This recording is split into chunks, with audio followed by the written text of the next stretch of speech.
warahmatullahi wabarakatuh. Saya Dian Indriani. Di sini saya akan memberikan penyuluhan tentang stroke. Stroke adalah kondisi yang terjadi ketika pasokan darah ke otak terganggu atau berkurang akibat penyumbatan. Itu disebut sebagai stroke iskemik. Jadi stroke ini ada dua. Yang pertama stroke iskemik dan stroke hemoragik. Jadi stroke iskemik ini karena penyumbatan, sedangkan stroke hemoragik ini karena pecahnya pembuluh darah di otak.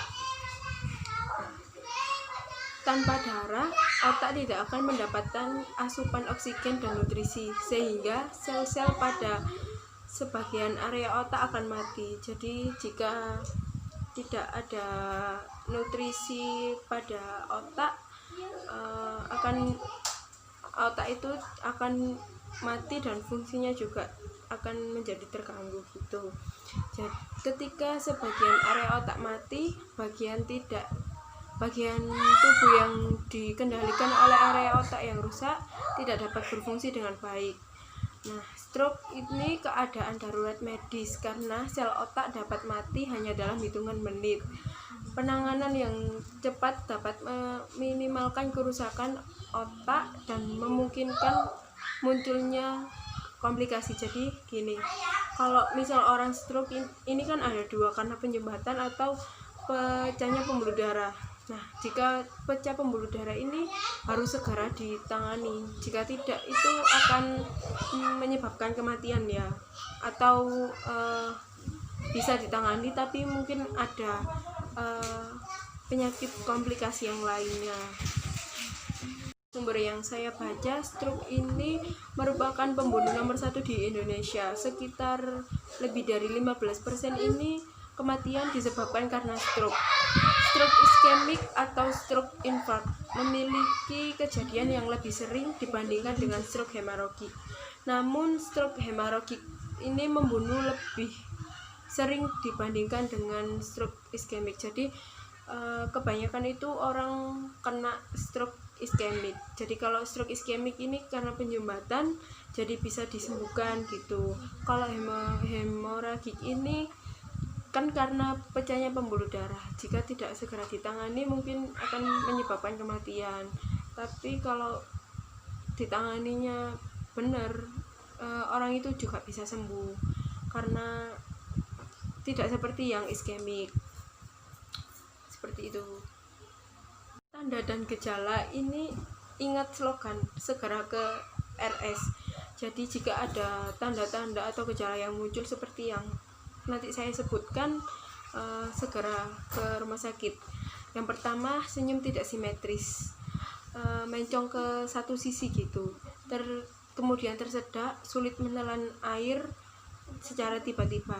Terus kemudian gerak separuh anggota tubuh itu melemah secara tiba-tiba, bicaranya pelo, terus tiba-tiba tidak dapat bicara, kemudian kebas atau keselimutan di seluruh tubuh, kemudian rabun pandangan, satu mata kabur secara tiba-tiba. Jadi kayak tiba-tiba itu matanya kabur gitu pandangannya.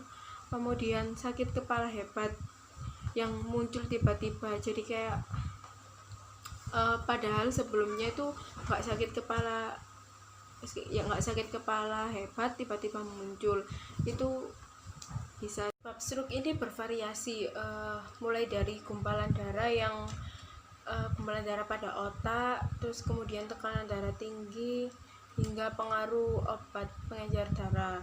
Nah, pencegahan stroke ini bisa dilihat di brosur ya. Yang pertama, menurunkan tekanan darah tinggi. Jadi untuk pasien atau penderita tekanan darah tinggi bisa diturunkan untuk mencegah stroke.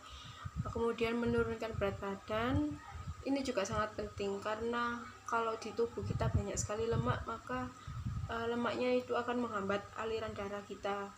Kemudian menjalani olahraga secara rutin, ini sangat penting karena olahraga juga penting buat tubuh. Kemudian mengobati diabetes. Jadi orang dengan penyakit diabetes ini faktor resikonya sangat tinggi. Kemudian menghentikan kebiasaan merokok. Nah, kemudian exercise ini bisa dilakukan mandiri di rumah. Jadi bisa dilihat pada gambar di brosur, bisa dipraktekkan juga pada pasien atau keluarganya yang mengalami stroke. Kemudian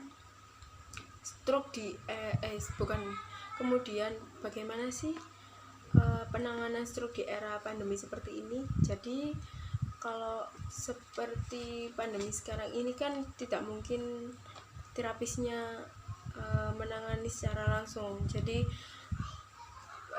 konsultasi dari keluarga dan terapis, kemudian terapisnya ini bisa memberi edukasi berupa video atau mencontohkan dalam bentuk video. Kemudian keluarganya bisa memberikan exercise kepada pasiennya gitu. Mungkin seperti itu yang bisa saya sampaikan. Mohon maaf bila ada salah-salah kata. Wassalamualaikum warahmatullahi wabarakatuh.